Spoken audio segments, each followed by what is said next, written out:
الحمد لله الذي لا يبلغ مدحته القائلون ولا يحصي نعماءه العادون ولا يعدي حقه المجتهدون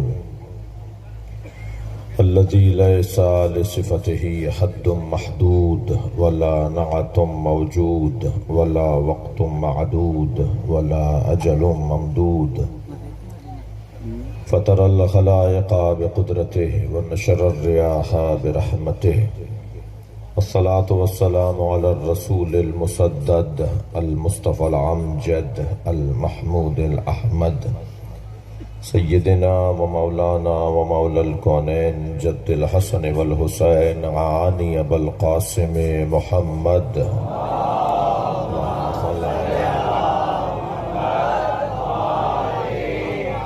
وآله الطيبين الطاهرين المعصومين الذين قال الله إنما يريد الله ليذهب عنكم الرجس أهل البيت ويطهركم تطهيرا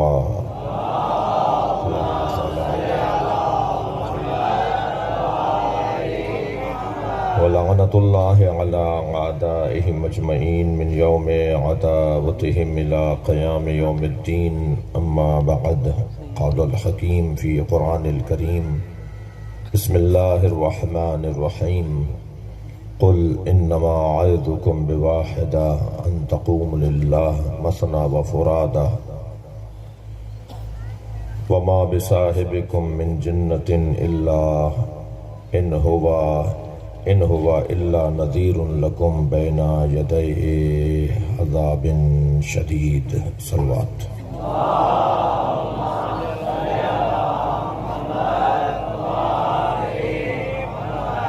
سورہ مبارکہ سبا کی 46ویں آیت میں نے آپ کے سامنے پڑھی ہے۔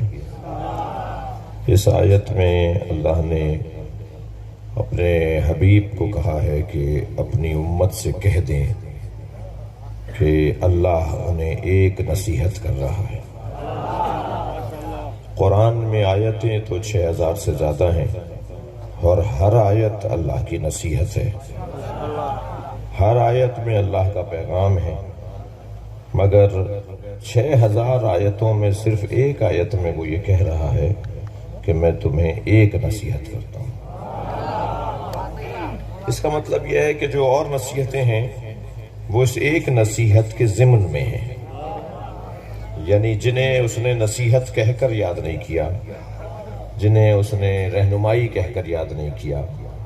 ہوتا ہے نا کہ بیٹا ایک بات مان لو، بس باپ بیٹے سے کہتا ہے ایک بات مان لو، تو 85 باتیں منوا چکا ہوتا ہے، 85 باتیں اسے منوانی ہوتی ہیں، مگر کسی ایک بات کے اوپر وہ اتنی توجہ دے رہا ہوتا ہے کہ اگر یہ مان لی تو ساری باتیں مان لی، اور اگر یہ نہیں مانی تو تم نے کچھ نہیں مانا۔ تو یہ جو لب و لہجہ ہے نا، یہ ایسا لب و لہجہ ہے۔ آیت کی تفسیر سننے کے لیے لوگ بیٹھے ہیں اور سنی شیعہ مجمع ہے، قرآن کی آیت سن کر سمجھ کر کچھ اپنی معرفت میں اضافہ کرنا چاہتا ہے۔ ہم مجلس میں بیٹھتے اس لیے ہیں کہ جہاں کھڑے تھے وہاں سے ایک قدم آگے آ جائیں۔ مجلس کا مقصد اور مطلب ہی یہ ہے کہ ہم کل کی طرح نہ رہیں، بلکہ ہمارا آج کل سے بہتر ہو، اور اس امید پر سو جائیں گے کہ کل آج سے بہتر ہو جائے گا۔ یہ مسلسل ایک عمل ہے جو انسان انجام دے رہا ہے، اور اس مجلس کا بھی یہی ہدف اور مقصد ہے۔ تو اللہ کا کلام اور بہت ساری نصیحتیں آپ دیکھیں، اقیم الصلاۃ یہ نصیحت نہیں ہے، جتنے بھی اوامر ہیں، جتنے بھی امر ہیں، جتنے بھی حکم ہیں اللہ کے، یہ کرو یہ کرو یہ کرو، یہ بھی نصیحت ہے۔ جہاں وہ کہہ رہا ہے یہ نہیں کرو یہ نہیں کرو، جتنے نواہی ہیں منہیات ہیں، وہ سب اللہ کی نصیحتیں ہیں، مگر اللہ نے ان ساری نصیحتوں کو ایک طرف رکھا ہے اور ایک نصیحت کی وہ بات کر رہا ہے۔ مجھے لگتا ہے یہ لب و لہجہ ویسا ہی ہے جیسے اللہ نے اپنے حبیب سے کہا کہ بلغ ما انزل الیک من ربک ان لم تفعل فما بلغت رسالتہ، اے میرے حبیب پہنچا دو وہ چیز جو تمہارے رب نے تم پر نازل کی ہے، اگر تم نے یہ چیز نہیں پہنچائی تو گویا کچھ نہیں پہنچایا۔ سرکار نے پہنچایا تو بہت کچھ ہے، مگر اللہ سارے پیغامات کو کالعدم قرار دے دے گا اگر ایک پیغام نہ پہنچائے۔ اب وہ جو ایک پیغام ہے جسے پہنچانے پر منحصر ہے، منعوت ہے، منحصر ہے اور ڈیپینڈ کرتا ہے اور ٹھہرا ہوا ہے نبی کا سارا پہنچایا ہوا پیغام، ساری شریعت رکی ہوئی ہے ایک پیغام کے اوپر، تو اس پیغام کی اہمیت کتنی ہوگی؟ توجہ ہے حضرات کی؟ وہ ایک پیغام کیا ہے کہ جس کو اگر پہنچا دیا تو بات پہنچ گئی، اسے نہیں پہنچایا تو گویا نہیں پہنچایا۔ وہ ایک پیغام کی تلاش میں ہے، یعنی حتیٰ وہ ایک پیغام لا الہ الا اللہ بھی نہیں ہے، وہ ایک پیغام محمد الرسول اللہ بھی نہیں ہے، اس لیے کہ لا الہ الا اللہ کہنے والے جو محمد الرسول اللہ کو نہ مانتے ہوں وہ بھی مسلمان نہیں ہیں۔ یعنی اللہ اپنی توحید کا اقرار مانے گا ہی نہیں جب تک کہ نبی کی نبوت کا اقرار رہا۔ بھائی اگر تھکے نہیں بیٹھے ہیں تو جملہ کہوں، شیطان اللہ کو مانتا تھا، اللہ کے نبی کو نہیں مانتا تھا۔ حضرت آدم کو نہیں مانا نا، حضرت آدم کو اللہ نے اپنا خلیفہ بنایا، حضرت آدم کو اللہ نے نبی بنا کر بھیجا، اس نے اللہ کو تو مانا، جبھی تو اللہ سے بات کر رہا تھا کہ میں اسے سجدہ کیسے کروں جسے تو نے مٹی سے بنایا ہے اور مجھے آگ سے بنایا ہے، اور آگ مٹی سے افضل ہوتی ہے۔ یہیں وہ غلطی بھی کر رہا تھا۔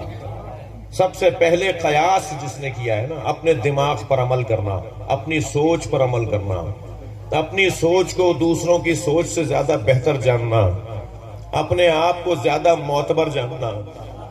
میرے ایک بزرگ تھے، میرے ساتھ حج پر تھے، وہ بڑا اچھا جملہ وہ فرماتے تھے، کہنے لگے لوگوں کو دو چیزیں زیادہ نظر آتی ہیں، لوگوں کو دو چیزیں زیادہ نظر آتی ہیں، ایک دوسرے کا پیسہ، ایک اپنی عقل۔ ان کے پاس پیسہ بہت ہے، یہ پیسہ بہت آ رہا ہے ان کے پاس، اب انہیں کیا پتا کہ اس نے اگر فرض کریں 20 لاکھ روپے کی گاڑی خریدی ہے تو کتنی قسطوں میں لی ہے۔ 20 لاکھ روپے کی گاڑی شاید یہ جو ہے وہ 4 سال تک تو قسطیں اتارتا رہے گا، اسے کیا پتا کہ اس کا حل کیا ہے، یا جو فلاں اس نے مکان بنایا ہے کیسے کیسے جوڑ کر بنایا ہے۔ بھائی تمہیں کوئی اللہ نے آڈیٹر بنایا ہے؟ اللہ نے تمہیں نیب کا کوئی ڈائریکٹر لگایا ہے؟ تمہارا کام کیا ہے کہ کسی اور کے پیسے پہ غور کر رہے ہو؟ یہ تو مومن بیٹھے ہوئے ہیں، کافر بھی خوش ہو تو خوش ہو جایا کرو۔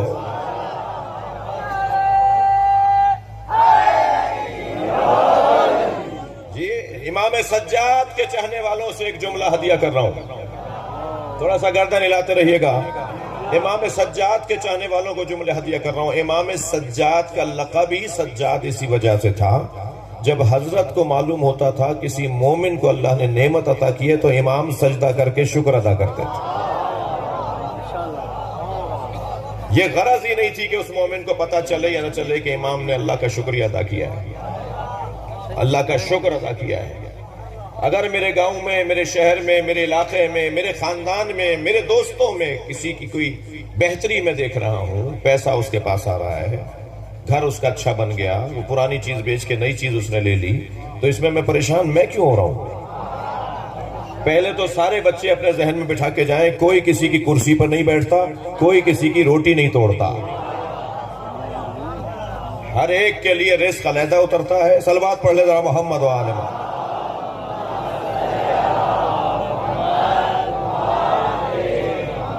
ہر ایک اپنی اپنی جگہ پر اللہ کی طرف سے بٹھایا گیا ہے، اور کوئی کسی کا نہیں کھاتا، سب اپنا اپنے اپنے حصے کا کھاتے ہیں۔ جی تو یہ کیفیت شیطان کی کیفیت ہے۔ کہنے لگا کہ اچھا یہ جو شیطان کی کیفیت ہے، ذرا شیطانیت اور شیطنت آپ کو، شیطان کی شیطنت بتاؤں؟ شیطان کی شیطنت یہ ہے، توجہ، شیطان کی شیطنت یہ ہے کہ وہ اپنی عقل کو دوسروں کی عقلوں پر زیادہ سمجھتا ہے۔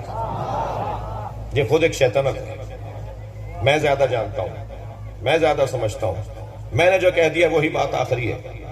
اب آپ دیکھیے شیطان کون ہے؟ شیطان ہوا ہی اس وجہ سے ہے کہ اللہ کو مانا، نبی اللہ کو نہیں مانا، ورنہ اس سے زیادہ کسی نے سجدے نہیں کیے تھے۔ یہاں تک ملتا ہے کہ دنیا کو اگر، پوری دنیا کو اگر بالشتوں میں گنا جائے نا، پوری زمین کو بالشتوں میں گنا جائے تو کوئی بالشت ایک نہیں بچے گی جس پہ اس نے سجدہ نہ کیا ہو۔ اتنے اللہ کے اس نے سجدے کیے ہیں، اتنا بڑا اللہ کا عبادت گزار، اور نہ صرف اتنا زیادہ عبادت گزار بلکہ اتنی بندگی میں آگے تھا کہ اللہ نے اسے فرشتوں کی صف میں لا کے کھڑا کر دیا تھا۔ وہ فرشتوں کی صف میں آ گیا تھا، ورنہ فرشتہ نہیں تھا، جن تھا نا وہ، جن۔ کہنے لگا مجھے آگ سے بنایا، جن آگ سے بنے، مجھے آگ سے بنایا ہے، اسے مٹی سے بنایا ہے، اور آگ مٹی سے افضل ہے۔ اب یہ کیسے کہہ رہا ہے کہ آگ مٹی سے افضل ہے؟ یہ ظاہری چیز دیکھ کر کہہ رہا ہے، اس لیے کہ مٹی پستی میں رہتی ہے، آگ بلندی کی طرف جاتی ہے۔ آپ آگ کہیں روشن کریں گے تو اس کا انگارہ، اس کی جو شعلہ ہے، اس کی جو بھڑکاؤ ہے وہ اوپر کی طرف آئے گی، دھواں بھی اوپر کی طرف نکلے گا، آتش اس کی جو گرمی ہے وہ بھی اوپر کی طرف جائے گی۔ تو کہنے لگا یہ نیچے پستی کی طرف ہے، خلقتہ من طین، خلقتہ من نار وخلقہ من طین، تو نے اسے مٹی سے بنایا ہے اور مجھے تو نے آگ سے بنایا ہے، تو میں آگ سے بناؤں لہذا افضل ہوں۔ اب یہ قیاس کر رہا تھا وہ، جبکہ اسے کوئی بتائے کہ مٹی مٹی ہے، آگ آگ ہے، تو نے غلط سمجھا ہے۔ چار چیزیں ہیں جو انسان کی زندگی میں دخل رکھتی ہیں، ہوا، پانی، مٹی، آگ۔ ان چاروں میں تینوں سے وفا نہیں ہے، مگر ایک وفادار ہے۔ جی آپ اپنا کپڑا، اپنا کاغذ کوئی آگ کے حوالے کریں، واپس نہیں کرے گی۔ آپ کی دی ہوئی چیز واپس نہیں ہوگی۔ آپ اپنا کوئی نوٹ، 1000 روپے کا نوٹ ڈال دیجئے آگ میں، جی آپ کو واپس، ایک گندم کا دانہ ڈال دیجئے، آگ واپس نہیں کرے گی، جلا ڈالے گی، بھنا ڈالے گی۔ پانی دریا کے حوالے کر دیجئے، کوئی اپنی کوئی چیز واپس نہیں دے گی، پانی بہا دے گا، آگ جلا دے گی، ہوا اڑا دے گی، مٹی ایک دو گے 14 لوٹائے گی۔ زمیندار بیٹھے نا، ایک دانہ بویا جاتا ہے، ایک دانہ زمین کو دیتے ہیں، یہ 14 لوٹاتی ہے۔ صلوات پڑھیں گے محمد و آل محمد۔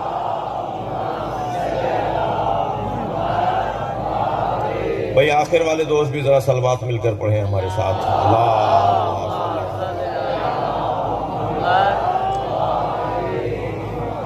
توجہ کر لیا آپ نے؟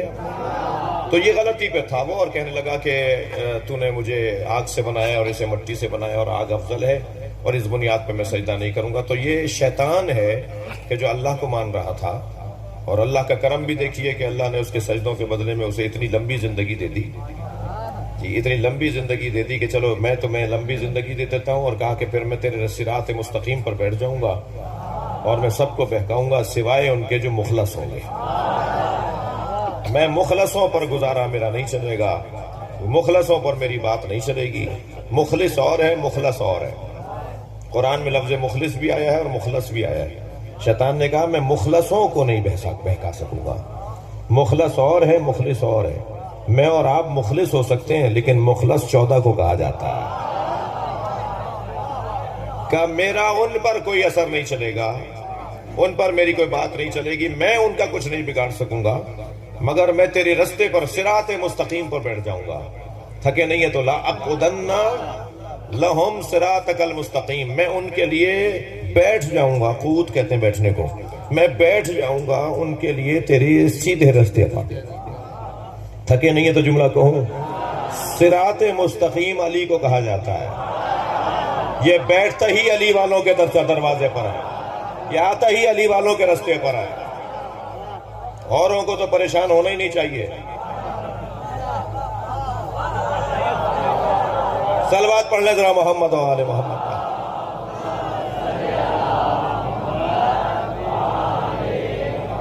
لہذا علی والوں کو سب سے زیادہ ہوشیار رہنا ہے۔ شیطان ہمارے رستے پہ بیٹھا ہوا ہے، توجہ ہے، ہمارے رستے پر بیٹھا ہے تاکہ ہمیں بہکائے۔ کبھی ہمیں لڑوائے گا پنجابی سندھی کے بہانے، کبھی ہمیں لڑوائے گا لغاری اور جتوئی کے بہانے، کبھی ہمیں لڑوائے گا سیدوں میں کاظمی اور بخاری کے بہانے، کبھی ہمیں لڑوائے گا مثال کے طور پر گاؤں کی بنیاد پر، کبھی ہمیں لڑوائے گا کسی اور بہانے پر۔ لیکن ہمیں یقین ہے کہ ہم جس دروازے پر بیٹھے ہیں وہ نہ لڑنے والوں کا دروازہ ہے، نہ لڑنے والوں کو پسند کرنے والوں کا دروازہ ہے۔ میرے کم سن، میرے ہم سن، میرے بچوں، میرے جوانوں، تمہارے لیے ایک نصیحت کہہ رہا ہوں۔ یہ سوشل میڈیا کا انتہائی اچھا اور انتہائی خطرناک دور ہے۔ سوشل میڈیا انتہائی خطرناک بھی ہے اور انتہائی حسین منظر بھی پیش کر رہا ہے۔ چھری جو ہوتی ہے نا، اسے سیب بھی کاٹا جاتا ہے اور گلا بھی کاٹا جاتا ہے۔ تمہاری مرضی ہے اس سے حلال چیزیں کاٹو یا حرام کام کرو۔ سوشل میڈیا اسی طرح کی ایک چھری ہے۔ اس کے ذریعے سے معاشرے میں فساد بھی ہو سکتا ہے اور اس کے ذریعے معاشرے کے اندر امن بھی پھیلایا جا سکتا ہے۔ میں ان جوانوں کے لیے کوئی بھی شاید نہیں ہے جس کے پاس موبائل نہ ہو۔ جی ہر ایک کی جیب میں ایک اللہ سے پناہ مانگی ہے، اللہ سے کہیے کہ اللہ ہماری مدد کر۔ ہر ایک کی جیب میں ایک مخبر بیٹھا ہوا ہے یہودیوں کا۔ یہ جو موبائل ہے نا، یہ مخبر بٹھائے ہوئے انہوں نے۔ پتہ ہے انہیں اس وقت آپ کہاں بیٹھے ہیں، پتہ ہے آپ کیا سن رہے ہیں، آپ نے فلاں سے کیا بات کی ہے، ساری باتیں کہیں ریکارڈ پہ جا رہی ہیں اور ہم بھی خرچہ کر کر کے سارا ریکارڈ وہاں فراہم کر رہے ہیں۔ بھرپور پیسے ڈلواتے ہیں اس کے اندر اور سارا ریکارڈ ان کے حوالے کر رہے ہیں۔ مگر میں یہ نہیں کہہ رہا کہ اس کو دیوار پہ مار دو، نہیں، موبائل رکھو اپنے پاس، مگر اس کا جو مثبت پہلو ہے اس کے اوپر توجہ کریں۔ اگر کہیں جملہ محسوس کریں گے، اگر کہیں کوئی فساد کی پوسٹ، کوئی لڑوانے کی پوسٹ، کوئی ایسا جملہ جو غلط فہمی پھیلائے گا، کوئی ایسی بات جو مومنین میں لڑائی اور مسلمانوں میں جھگڑا ڈالے گا، اسے نہ صرف آگے نہ بڑھاؤ بلکہ وہیں اس کا گلا دبا دو، وہیں اسے ڈیلیٹ کر دو، اسے ڈیلیٹ کر دو وہیں۔ اگر تمہارے پاس کہیں سے آئی ہے، ہم جب پوچھتے ہیں نا کسی سے کہ تم نے ہمیں بھیجی ہے، یہ کیا بھیجا ہے، تو کہتا ہے میرے پاس تو کہیں سے آئی تھی، تو تم نے کیوں آگے بڑھائی؟ اگر تمہارے پاس کہیں سے آئی تھی تو تم اسے وہیں ختم کر دو۔ ناراض نہ ہو تو ایک جملہ کہہ رہا ہوں، میرے جوان اور بچے، میرے بیان کے اندر، میرے خطاب میں اکثریت نوجوانوں کی ہے، میری خوش قسمتی ہے، میں آپ کو نصیحت کر رہا ہوں کہ ایک قاعدہ ذہن میں بٹھا لو، جو بات بھی لڑانے کی ہو نا، سمجھو شیطان کی آواز ہے، اور علی والے شیطان کی آواز کو دبائیں گے، پھیلائیں گے نہیں۔ اگر ہماری قوم اس کے اوپر پریکٹس کر لے، مشق کر لے کہ ہمیں یہ غلط باتیں آگے نہیں بڑھانی، غلط فہمیاں آگے نہیں بڑھانی، کسی کی آبرو ریزی نہیں کرنی ہے، تو آپ کو بشارت دے رہا ہوں کہ بہت جلد قصہ پلٹ جائے گا۔ ہمارا دشمن پاکستان میں بڑا بے وقوف ہے، ہمارا دشمن پاکستان میں بہت بے وقوف ہے، اسے بے وقوفی سے ہی مار ڈالو یا اپنی بے وقوفی میں ہی مر جائیں، ہمارا کچھ نہیں بگاڑ پائیں گے۔ یہ بند کمروں میں، ٹھنڈے کمروں میں بیٹھ کے تو باتیں کر سکتے ہیں، ہماری اتنا تیز بارش میں نوحہ نہیں پڑھ سکتے ہیں۔ صلوات پڑھیں محمد و آل محمد پر۔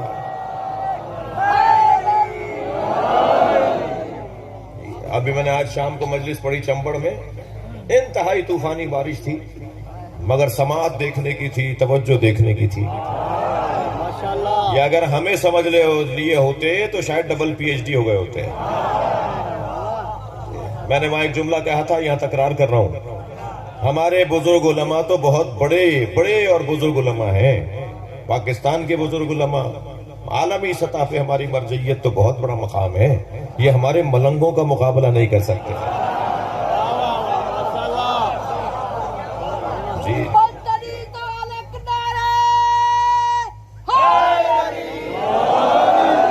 لہذا اپنے اس عمل کو، ہر سال سے زیادہ مجلسیں ہو رہی ہیں، عقیدتوں کو کہاں لے جاؤ گے بھائی؟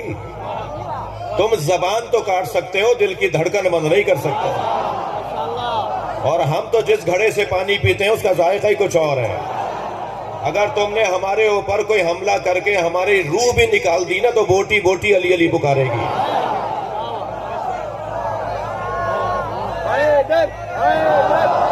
صلوات پڑھیں گے محمد و آل محمد۔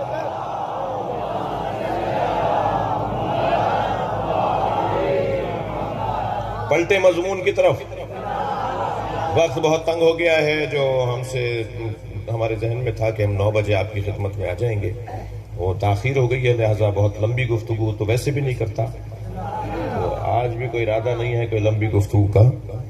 بات اتنی ہے کہ جو اللہ کو مانے اور رسول اللہ کو نہ مانے وہ مسلمان نہیں ہے، لیکن جو اللہ کو مانے اور رسول اللہ کو مانے اور رسول اللہ کی نہ مانے، وہ محمد الرسول اللہ پڑھے گا تو اللہ کے رسول کو تو مانے گا، لیکن جب علی ولی اللہ پڑھے گا تو رسول اللہ کی مانے گا۔ اب اللہ چاہتا یہ ہے کہ علی کے ذریعے سے میں تمہیں انسان جانوں۔ انسان وہ کہلائے گا، انسان کامل وہ کہلائے گا جو اس دروازے سے سچا اور مخلص ہوگا۔ تو وہ جو لب و لہجہ تھا، میں اپنے مضمون کی طرف آ گیا، وہ جو لب و لہجہ تھا کہ اگر ان لم تفعل فما بلغت رسالتہ، اے میرے حبیب اگر آپ نے یہ نہیں پہنچایا تو کچھ نہیں پہنچایا۔ جو ظاہری ترجمہ ہے وہ تو یہی ہے نا، تفسیر کے اندر تو بطن کے اندر بہت کچھ لکھا ہوا ہے، اگر آپ نے یہ نہیں پہنچایا تو کچھ نہیں پہنچایا۔ اسی لب و لہجے کی آیت ہے، قل، اے میرے حبیب آپ کہہ دیجئے، انما اعظکم بواحدہ، میں تمہیں ایک نصیحت کر رہا ہوں۔ وہ ایک نصیحت کیا ہے؟ وہ ایک نصیحت ولایت علی ہے۔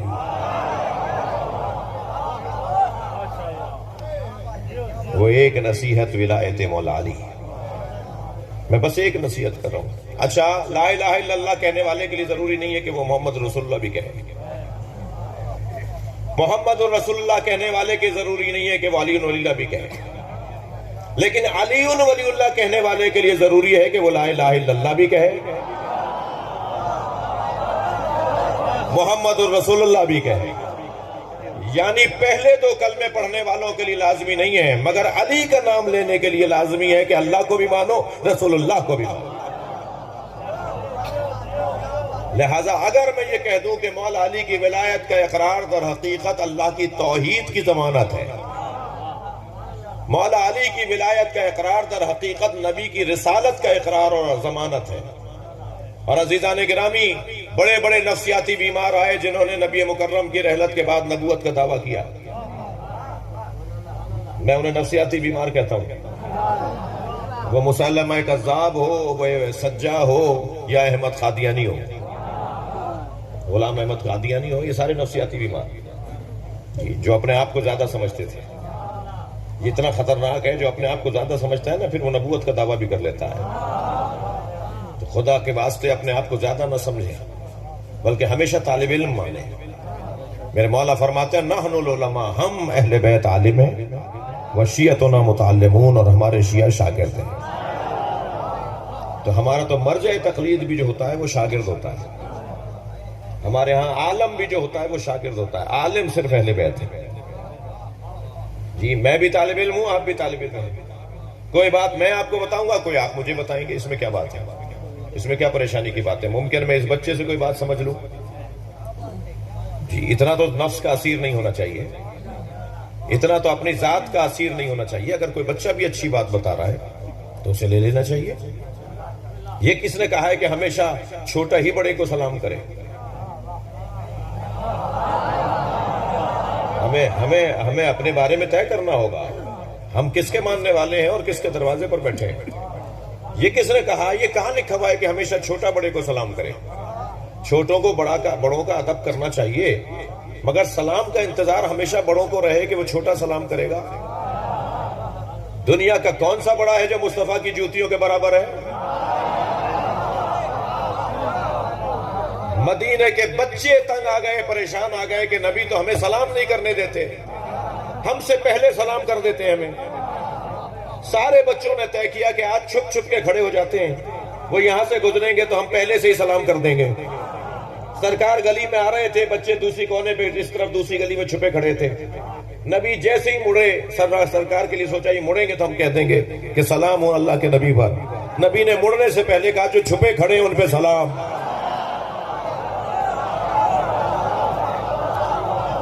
یہ اخلاق مصطفیٰ، یہ اخلاق مصطفیٰ، یہ نبی کا کلمہ پڑھنے والوں کے لیے پیغام۔ ہاں چھوٹوں کو بڑوں کا ادب کرنا چاہیے۔ معصوم کا قول سنا رہا ہوں آپ کو، حضرت فرماتے ہیں جوانوں کا خیال کرو اور جوانوں کا احترام کرو، اس لیے کہ انہوں نے گناہ کم کیے ہیں، اور بزرگوں کا احترام کرو اس لیے کہ انہوں نے عبادتیں زیادہ کی ہیں۔ ایک پہلو سے اس کا احترام تو دوسرے پہلو سے اس کا احترام۔ خیال رہے عزیزان گرامی، ذات کی نفی اور اپنے آپ کو کچھ سمجھنا یہ اتنا خطرناک ہے کہ پھر نبوت کا دعویٰ بھی کروا دیتا ہے۔ یہ کہتا ہے جی مجھ سے بڑا کوئی عالم نہیں ہے، دوسرے کی توہین کرنے لگتا ہے، دوسرے کو ذلیل سمجھنے لگتا ہے، دوسرے کو کمتر سمجھنے لگتا ہے. یہ ہرگز صحیح نہیں ہے. نبی مکرم کی نبوت کے بعد کوئی نبی نہیں ہے، سرکار کے بعد کوئی نبی نہیں ہے. یہ ختم نبوت، آمادہ ہو جائیں ایک جملہ کہہ رہا ہوں، یہ ختم نبوت کا عقیدہ جتنا روشن انداز سے دن میں 3 مرتبہ شیعہ حضرات اذانوں میں بولتے ہیں، اتنا کوئی سوچ بھی نہیں سکتا. ہم علی ولی اللہ کہہ کر، محمد الرسول اللہ کے بعد علی ولی اللہ کہہ کر آنے والے کسی بھی نبی کا دروازہ بند کر دیتے ہیں. صلوات پڑھیں گے محمد و آل محمد.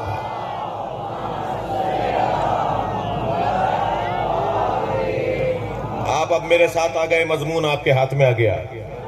قل، اے میرے حبیب کہہ دیجئے، انما اعظکم بواحدہ، میں بس تمہیں ایک ولایت علی کی نصیحت کرتا ہوں. ان تقوموا للہ، اس کے لیے قیام کرو، مگر یہ قیام تمہارا نہ پیسے کے لیے ہو. مجلس پیسے کے لیے نہیں پڑھ رہے، مجلس میں نیاز کھانے نہیں آ رہے، مجلس میں اس لیے نہیں آ رہے کہ فرش اچھا ہے، مجلس میں کسی مادی غرض سے نہیں آ رہے. وہ اور بات ہے کہ بانی اس لیے نیاز دیتا ہے کہ امام سجاد نے ذاکروں کو دی ہے، اور ذاکر اس لیے لے لیتے ہیں کہ امام سجاد نے دی ہے، تو لینا بھی سنت ہے اور دینا بھی امام کی سیرت ہے. آپ نیاز کھا لیتے ہیں اس لیے کہ تبرک ہے، ورنہ ایسا نہیں ہے کہ ہم نیاز کی وجہ سے مجلس میں آ رہے ہیں. ہم تو نیاز کو، مجھے میرا بچپن یاد ہے، ہم بچپن سے یہ دیکھتے آئے ہیں کہ اگر ایک چاول کا دانہ بھی نیچے گر جاتا تھا تو اسے اٹھاتے تھے کہ یہ حسین کی نیاز ہے، کہیں پیروں میں نہ آ جائے، کہیں بے ادبی نہ ہو جائے. اس کا احترام، تبرک، شفا کی چیز بچا کے لے جاتے تھے کہ کسی بیمار کو کھلا دیں گے تو وہ شفا یاب ہو جائے گا. لائن لگا کر تبرک لیتے تھے چاہے دھکا لگ رہا ہو. بڑے بڑے معتبر لوگ لائن لگا کے بانٹنے والے سے ہاتھ پھیلا کے تبرک لیتے تھے. یہ بانٹنے والا اپنے بیٹے کی شادی کا کھانا نہیں کھلا رہا ہے، یہ بانٹنے والا امام حسین کی نیاز بانٹ رہا ہے. یہ نیاز ہی کچھ اور ہے، اس کا انداز ہی کچھ اور ہے، اس میں برکت ہی کچھ اور ہے. جی ہم کسی غرض سے یہاں کے نہیں بیٹھتے، ہمارا کوئی مطلب مادی نہیں ہے یہاں پر بیٹھنے کا. اگر مادی مطلب ہوتا تو یہاں کے جو مجلس کے مثال بانی ہے، وہ اگر اپنے بیٹے کی شادی میں بلا کر ہمیں اس فرش پہ بٹھائے گا نا تو شاید ساری زندگی ہم اس سے بات ہی نہ کریں کہ شادی میں کارڈ دے کر بلایا ہمیں اور ہمیں فرش پہ لا کر بٹھا دیا. ہم شاید پھر آئندہ کبھی اس کی شادی، اس کے گھر کی کسی پروگرام میں نہیں جائیں گے.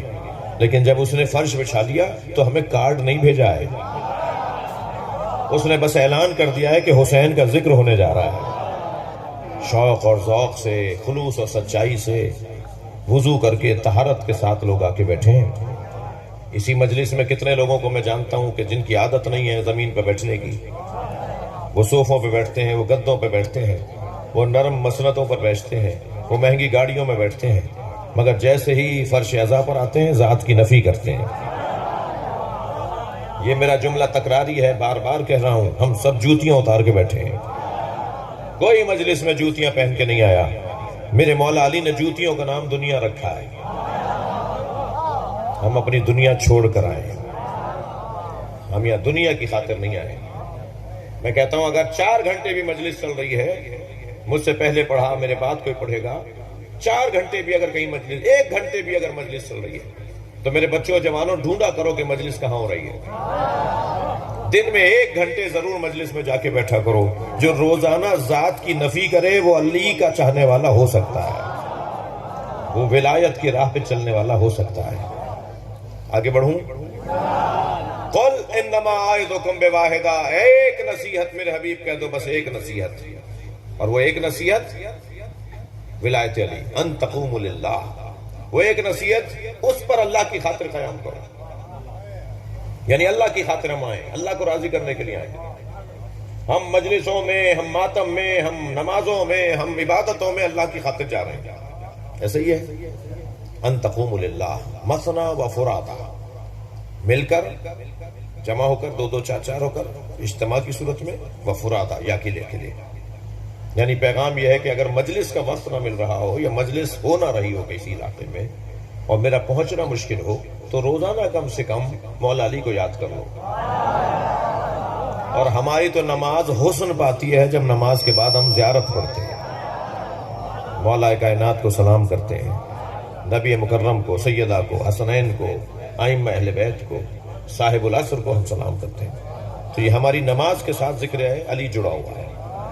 میں ان بچوں کو نصیحت کروں گا جو نماز میں کمزور ہیں، نماز اس وجہ سے بھی پڑھ لیا کرو کہ بعد میں علی کو سلام کرنے کا ثواب ملے گا.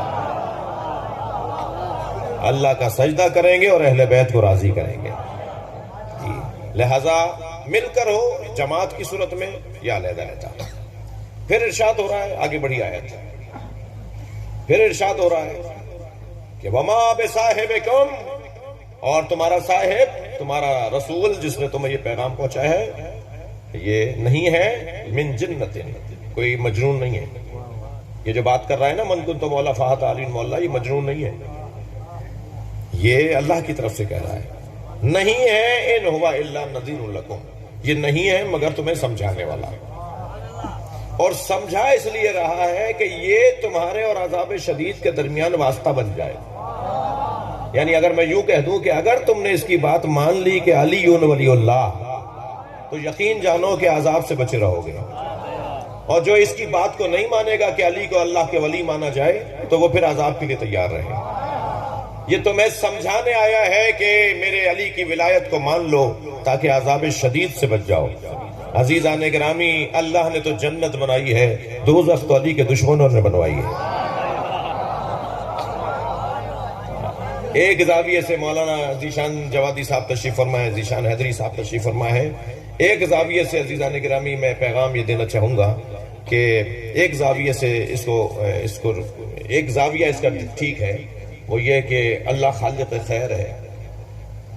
خالق خیر ہے تو جنت بنائی ہے، دوزخ اللہ نے نہیں بنائی، بنائی ہے مگر کسی نے بنوائی ہے. آپ ذرا حدیث سن لیجئے، حدیث ہے.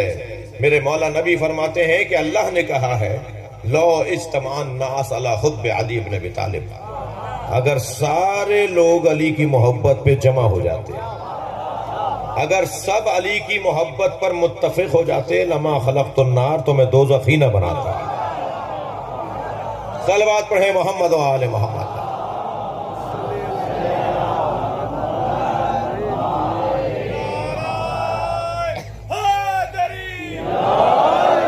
مولا کے چاہنے والوں کے لیے بڑے انعامات ہیں.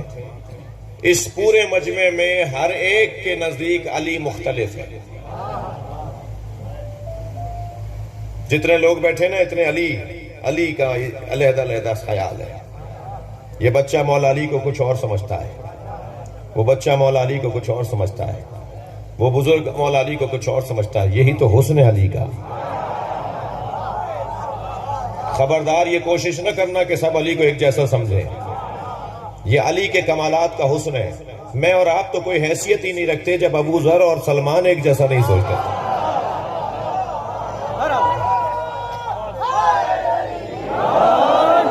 سلمان فارسی کچھ اور دیکھتے ہیں، ہر ایک کی دید علیحدہ ہے. بھائی بلا تشبیہ میں ممبر پہ بیٹھا ہوں، آپ مجھے دیکھ رہے ہیں، میں آپ کو دیکھ رہا ہوں. کوئی ممکن ہے میرے کسی اور پہلو کی طرف توجہ کر رہا ہو، کوئی میرے جملوں پہ غور کر رہا ہو، کوئی میرے اماموں پر غور کر رہا ہے، امامے پر، کوئی مثلا ممکن ہے ابا پہ غور کر رہا ہے، کوئی ممکن ہے میرے اشاروں پر غور کر رہا ہے، مگر سارے مجھ پہ ہی غور کر رہے ہیں نا. اگر کوئی علی کی شجاعت پر غور کر رہا ہے تو بھی تو علی بول رہا ہے. اگر کوئی علی کے علم پر غور کر رہا ہے تب بھی تو علی سے جڑا ہوا ہے. اگر کوئی علی کو اس اعتبار سے دیکھ رہا ہے کہ سخی اس سے بڑا کوئی نہیں تھا تب بھی تو مولا علی پر ہی غور کر رہا ہے. جتنے کمالات اللہ نے مولا علی کے اندر رکھے ہیں کسی اور میں اس کا تصور نہیں ہے. اگر آمادہ ہے تو حدیث سنا دوں. میرے مولا نبی فرماتے ہیں لو ان الریاض اقلام، اگر سارے درخت قلم بن جائیں، والبحار مداد، اور سارے سمندر روشنائی بن جائیں، والجن حساب، اور سارے جن مل کر حساب کریں، گنتیاں کریں، والانس کتابن، اور سارے انسان مل کے لکھنے لگے ما احصو فضائل علی بن ابی طالب، علی کے فضائل کو گنتی میں نہیں لا سکتے ہیں۔ صلوات پڑھیں محمد و آل محمد۔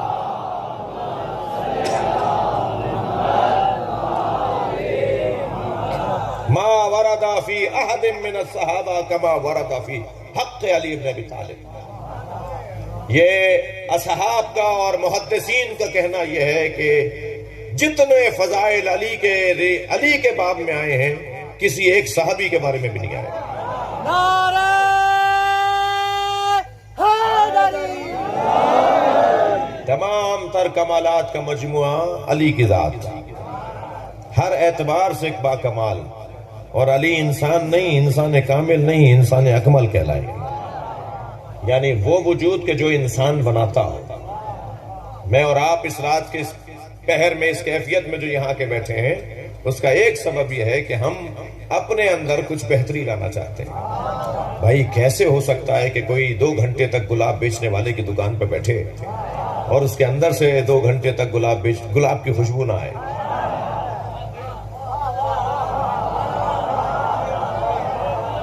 آپ معاف کیجئے گا، میں نے گلاب کی مثال دی ہے، مگر ایک منفی مثال بھی ہے جی۔ مچھلی مارکیٹ میں ذرا 1 گھنٹہ بیٹھ کے آ جائیے، 2 دن تک آپ کے اندر سے مچھلی کی بدبو آئے گی۔ لوگ کہیں گے کہاں گئے تھے بھائی؟ بتائے گا جی وہاں گیا تھا۔ تو میں نے تو مثبت مثال دی ہے نا، کہ اگر ہم کسی خوشبو کی جگہ پہ رہ کے آئیں گے نا۔ آپ نے کبھی غور فرمایا جب آپ مشہد سے لوٹ کر آتے ہیں 1 مہینے تک آپ کو مشہد یاد کیوں ہوتا ہے؟ آپ کربلا سے لوٹ کر آتے ہیں 2 مہینے تک آپ کربلا میں ہی رہتے ہیں، آ تو جاتے ہیں اپنے وطن میں مگر کربلا ہی رہتے ہیں۔ یہ جو 2 گھنٹے 2 دن تک یا مثلا 2 مہینے تک کربلا کی خوشبو آ رہی ہوتی ہے، یہی تو ہم بار بار کہہ رہے ہیں کہ جو 70 سال سے حسین حسین کر رہا ہو، جو آباء و اجداد سے امام حسین کا ماتمی ہو، وہ بد کردار کیسے ہو سکتا ہے؟ وہ کردار کا کمزور کیسے ہو سکتا ہے؟ لہذا نہ چاہتے ہوئے بھی علی کے چاہنے والے اور حسین کے ماتمی نہ چاہتے ہوئے بھی با کردار ہیں۔ یہ میں نے جان بوجھ کے کہا نہ چاہتے ہوئے بھی، یعنی کچھ کمالات حسین کے عزاداروں میں غیر اختیاری ہیں، کچھ کمالات غیر اختیاری ہیں، یعنی قصداً وہ یہ کمال حاصل نہیں کر رہے مگر ہو رہا ہے خود بخود۔ جی یہ علم آپ کو نظر آ رہا ہے، یہ پیچھے سلام لکھا ہے، السلام علیکم ایھا العبد الصالح، ٹھیک ہے؟ اور بھی کچھ چیزیں بعض اوقات بینروں پہ درود لکھا ہوا ہوتا ہے، مثلا تو درود بینر پہ لکھا ہوا ہے اللہم صلی علی محمد و آل محمد۔ ایک شخص جو ہے وہ صلوات نہیں پڑھتا، درود نہیں پڑھتا، مگر اسے دیکھ کر اس نے بے اختیار پڑھ لیا۔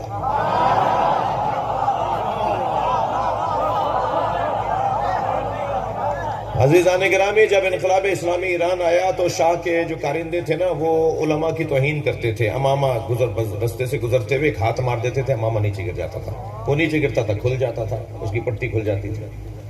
تو جب یہ خبر پہنچی آیت اللہ خمینی تک کہ ایسا کیا جا رہا ہے، تو انہوں نے چھوٹے طالب علم جو پہلے سال کے تھے، جو 6 مہینے کے تھے، مثلا پہلا سال ابھی ان کا پورا بھی نہیں ہوا، مبتدی طالب علم، انہوں نے فتویٰ دیا کہ مدرسے میں جو بھی طالب علم پڑھنے آیا سب اپنے سر پہ امامہ رکھیں۔ انہوں نے کہا امامے وہ گرا رہے ہیں نا، تم اتنے ہی امامہ سر پہ رکھو۔ توجہ ہے، 4 سال پہلے، کوئی 6 سال پہلے سندھ میں کوئی 15-16 علموں کی بے حرمتی ہوئی تھی، تو اس وقت ہم نے ایک اعلان کیا تھا اور اس کے بعد رنگ بدل گیا تھا۔